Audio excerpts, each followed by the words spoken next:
everyone, welcome back to my channel. Thank you for being here and for giving my channel and I a chance. So this past week was my first week of classes as a third-year speech communication major. We've had our usual class orientations and self-introductions, but for this video specifically, I will be showing you my Monday, the official start of classes.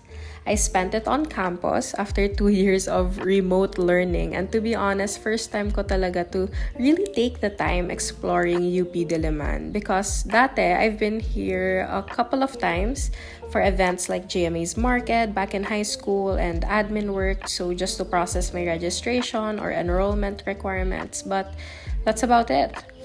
This time, I got to be here as a student with my friends Dan and Mai.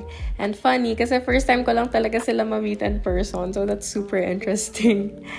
Okay, so I think that what I will be talking about is super related to this video because the start of the academic year poses a huge pressure on us students to be high achievers. Hindi tayo unfamiliar sa pagsabi sa sarili natin na, okay, sa SEM na ito, kailangan makapagtapos akong university or college scholar. As for me, I have always been competitive. So simula pa lang ng UP journey ko, I was bracing myself for the madugong labanan for the top. Back in UPLB, I remember feeling so self-conscious about my grades and desperately asking my classmates what they got sa exam or sa quizzes para lang alam ko yung standing ko. Di ba ganun yon? If you get a low score pero lahat naman kayo mababa, okay lang. If lahat naman kayo mataas, then sucks lang, hindi ka special. If iilan lang mataas, tapos kasama ka doon, wow, bragging points. Toxic na. Pero ang nasa isipan ko lagi kapag mas may nakakalamang sa akin, bakit siya naka 1.25 pero ako 1.75? Yun ang laging nasa utak ko whenever I learn na other people were doing better than I am. The problem with this mindset is that I assume that people are just like me, na my classmates saw me as competition and as a threat too. So ang nangyayari, I would second guess everyone's intentions. I would assume that people thought of me as annoying or a try-hard, and generally, I just assumed the worst in everyone. And I couldn't be any more wrong. I remember something my classmate Joseph said to me when I was freaking out and overthinking my performance in a class. I was asking him, "What do you think? Do you think off-putting yung ginawa ko? Sa tingin mo ba inis na sa akin yung mga classmates natin?" And sinabi niya sa akin, "Chance, chill. No one is out to get you."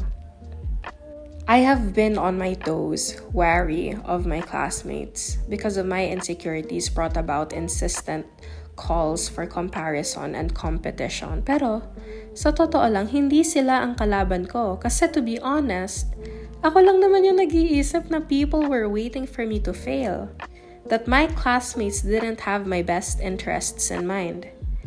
When in fact, in college, I met some of the most genuine of people.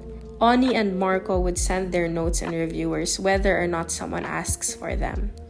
Alex would stay up and study with me until the wee hours of the morning. Autumn messaged me affirmations after a job well done.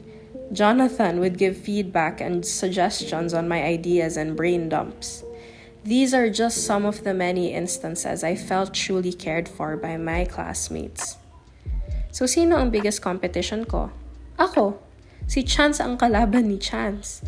Ang magiging hadlang lang sa goals ko in my academics ay ang mindset ko, my thoughts, my anxieties, my actions, habits, practices. Among many others, no, may systemic pa and circumstantial. Pero that's besides the point. Bottom line is, focus on yourself.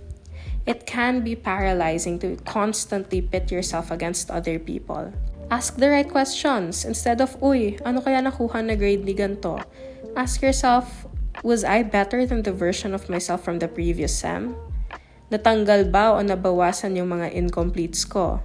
Will I challenge myself to be more vocal and confident in class? What can I do to be better? Cultivate connections of genuine care with yourself, classmates, and professors. That's how you learn from each other and successfully grow together. Walang iwanan. Kasi lahat tayo aangat at yan ang totoong goal.